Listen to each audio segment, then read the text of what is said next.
ইবনে উমর রাদিয়াল্লাহু তাআলা আনহু বলেন, 1-2 বার বা 5-7 বার নয়, বরং এর চেয়েও বেশি বার আমি রাসূলুল্লাহ সাল্লাল্লাহু আলাইহি ওয়াসাল্লামকে বলতে শুনেছি যে বনি ইসরাইলে কিফল নামে এক ব্যক্তি ছিল, সে কোনো গুনাহের কাজকেই ছাড়তো না। একবার এক মহিলা অভাবের তাড়নায় পড়ে তার কাছে আসলে সে ব্যভিচারের শর্তে তাকে 60 দিনার স্বর্ণ মুদ্রা দেয়। যখন সে ওই মহিলার সাথে বদ কাজ করতে উদ্যত হলো, তখন মহিলাটি আল্লাহর ভয়ে প্রকম্পিত হয়ে কেঁদে ফেলল।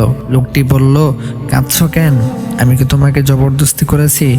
মহিলাটি বলল, না, আমি এই গুনাহের কাজ কখনো করিনি, আজ কেবল অভাবের তাড়নায় পড়ে এতে বাধ্য হচ্ছি। লোকটি বলল, অভাবের তাড়নায় পড়েই তুমি এসেছ, অথচ কখনো তা করনি?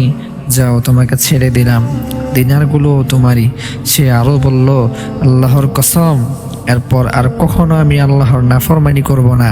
পরে এই রাতেই কিফল মারা যায়। সকালে তার ঘরের দরজায় লেখা ছিল, আল্লাহ তাআলা কিফলকে মাফ করে দিয়েছেন। সুবহানাল্লাহ, সুবহানাল্লাহ।